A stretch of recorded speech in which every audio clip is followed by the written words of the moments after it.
एक गर्लफ्रेंड ने अपने बॉयफ्रेंड की हत्या कर दी। हत्या करने के बाद एक लॉज का कमरा जो होता है उसे लॉक करती और खुद चाबी लेकर निकल जाती। तड़के सुबह 5:30 बजे वो निकलती है। रविवार 28 सितंबर का दिन था। सुबह निकलती है।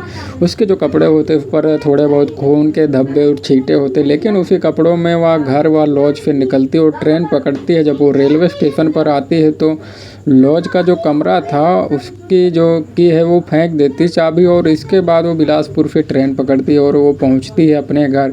लड़की जब घर पहुंचती है तो उसकी माँ उसके कपड़ों पर नज़र डालती पूछती कि तुम कहाँ थी रात भर, तुम्हारा कोई अता पता नहीं था। इस पर लड़की जवाब देती कि मैं कत्ल करके आई हूँ। माँ जैसे ही सुनती बच्ची का एक माइनर बच्ची ने एक मर्डर को अंजाम दिया, वो सुनकर उसके पैरों तले ज़मीन खिसक जाती है कि ये क्या बोल रही है, और उससे दोबारा पूछा जाता है कि तुमने क्या बोला और ये तुम्हारे कपड़ों पर खून के धब्बे कैसे हैं। इस पर वह कहती कि मैंने एक मर्डर किया, मर्डर किसी और का नहीं बल्कि अपने बॉयफ्रेंड का। माँ सुनते ही फ़ौरन पहुंचती है पुलिस थाने और वहाँ पर जाकर बिलासपुर के कोनी पुलिस थाने में पहुंचती है और बताती है कि इस तरह से उनकी बेटी जो है 28 सितंबर सुबह आती है और बताती है कि मैंने एक मर्डर किया है। क्योंकि लड़की नाबालिग थी, ऐसे में पुलिस पहुंचती है उससे पूछताछ के लिए, तो उनकी माँ पिता जो रहते हैं उनके सामने पूछताछ करती है और लड़की वो कहानी सुनाती है जिसे सुनकर पुलिस भी हैरान रह जाती है। अब पुलिस को क्योंकि लाश का नहीं पता, लड़की सिर्फ वर्बली बता रही थी कि उसने एक मर्डर को अंजाम दिया, और ये मर्डर उसने छत्तीसगढ़ के रायपुर में किया था, और इसके बाद वह ट्रेन पकड़कर अपने बिलासपुर पहुंची थी। आखिर क्या थी कहानी, इस तरह से माइनर गर्लफ्रेंड ने अपने बॉयफ्रेंड की हत्या क्यों की थी, आइए आपको इस वीडियो में बताते हैं। स्वागत है आपका मेरे चैनल पर, मैं हूँ राजेश। नमस्कार। आपकी जो सच्ची घटना आपको सुनाने जा रहा हूँ, आपको भी सुनकर आपके भी रोंगटे खड़े हो जाएंगे।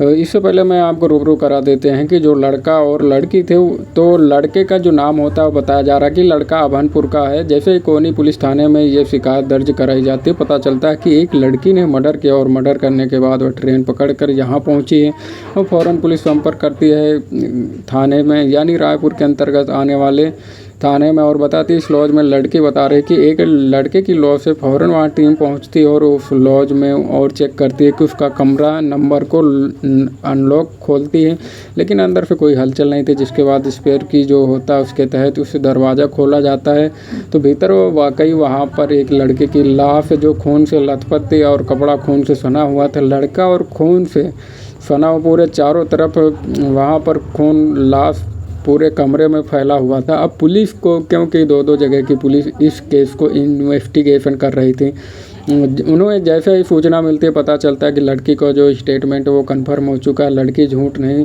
बल्कि सच कह रही थी। जिसके बाद फ़ौरन फिर डेड बॉडी को वहाँ से निकालती और भेज देती पोस्टमार्टम के लिए। आखिर मोहम्मद सद्दाम के साथ क्या हुआ था और इस तरह से इस लड़की ने उसकी हत्या क्यों की थी, तो आइए आपको बताते हैं। दोनों रहने वाले लड़का जो है मोहम्मद सद्दाम यह बिहार के किशनगंज का बताया जा रहा है, वहीं जो उसकी गर्लफ्रेंड थी बिलासपुर के किशनगंज के रहने वाला मोहम्मद सद्दाम, और छत्तीसगढ़ के यहीं पर बिलासपुर में फिर एक मैकेनिक कल का काम करता था, वहीं पर उसका आना जाना रहता था और इंजीनियरिंग शॉप का वर्कशॉप किया करता है। यानी लड़का जो स्टूडेंट था और वह इंटर्नशिप ट्रेनिंग ये सब लिया करता था। इसी दरमियान इन दोनों की मुलाकात होती है, यानी मोहम्मद सद्दाम और उस लड़की से दोनों दोस्ती करते हैं। देखते देखते दोस्ती उनकी प्यार में तब्दील हो जाती।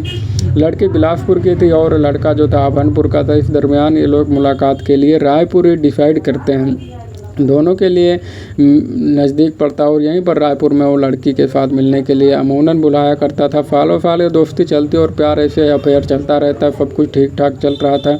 और इसी दरमियान हमको बता दें, यह लड़की जो है डिसाइड करती कि उससे मिलना था। रविवार की बात बता दें कि लड़की और मोहम्मद सद्दाम जो हैं इन दोनों की मुलाकात 27 सितंबर यानी संडे को, उस दिन की इनकी मुलाकात होनी थी। लड़की बिलासपुर से ट्रेन पकड़कर पहुंचती है रायपुर के रेलवे स्टेशन पर एक लॉज होता है और वहां पर दोनों जाते हैं और रुकते हैं, वहां रूम लेकर बाकायदा स्टे करते हैं। और पहली बार नहीं, इसी तरह से कई बार लड़का उन दोनों की मुलाकात होती है, ऐसे कई बार मिल चुके थे। इनका ये हमेशा का सिलसिला था, ऐसे मुलाकात होती है और संबंध बनाते थे। ये होटल या लॉज में जाया करते थे। इसी दरमियान संडे का वो दिन था, लड़की बुलाती है जब लड़के को, जब रायपुर में आती है तो ये लोग बिलासपुर के पास, बिलासपुर से लड़की आती है और रायपुर रेलवे स्टेशन के पास ही लॉज लेते हैं, जहाँ पर रुकते हैं। इस दरमियान ये लोग निकलते हैं रायपुर के मीटअप के बाद, निकलते हैं मार्केटिंग और ये सब घूमने फिरने के लिए। और इसी दरमियान जो है लड़की बताती है कुछ लड़कियों की वो प्रेग्नेंट है।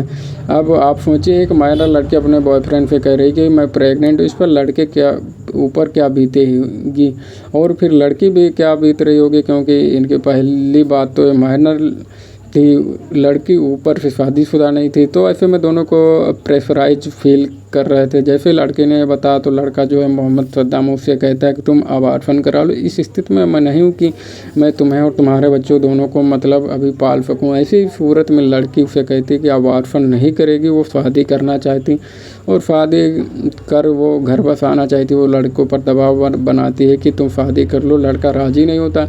इसके बाद दोनों में थोड़ी बहुत बहस होती है और ये लोग लॉज से निकलते हैं, मार्केट सब घूमते हैं और लॉज के बाहर ही लड़की फिर से उसे बोलती यही बात कि मुझे अबार्शन नहीं कराना। तो लड़का जो है वो आवाज़ चाकू लाता है खरीद कर और उसे कहता है कि अगर नहीं करोगे तो ये ठीक नहीं होता, और उसे डराता धमकाता है चाकू दिखाकर।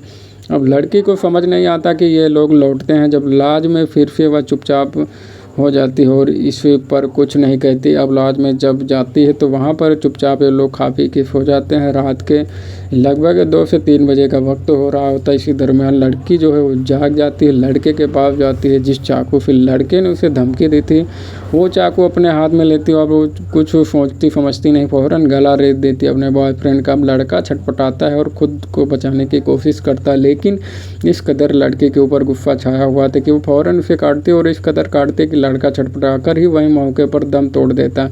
ये देखकर लड़की वहाँ से सारी चीज़ें छोड़ती है, खुद को उठाती है और रूम पैक करके खुद फरार हो जाती। जब पुलिस वहाँ पहुँचती तो पता चलता है कि लड़के की मर्डर किसी और ने नहीं किया, बल्कि लड़के को मारकर वहीं पर फेंक कर उसकी गर्लफ्रेंड फरार हो जाती है, और वो भी प्रेग्नेंट गर्लफ्रेंड है। अब पुलिस को इस पर मुकदमा दर्ज करती है, क्योंकि लड़की भी माइनर और प्रेग्नेंट है। इस कदर अब पुलिस आगे मेडिकल जांच करवाएगी, क्या लड़की ने जो आरोप लगाए हैं, जो चीज़ें बता रही हैं, क्या वो सही है। इसकी दूसरी तरफ बात करें तो किशनगंज का रहने वाला जो बॉयफ्रेंड था उसे डेड बॉडी को पुलिस को पोस्टमार्टम के लिए भेज दिया गया था।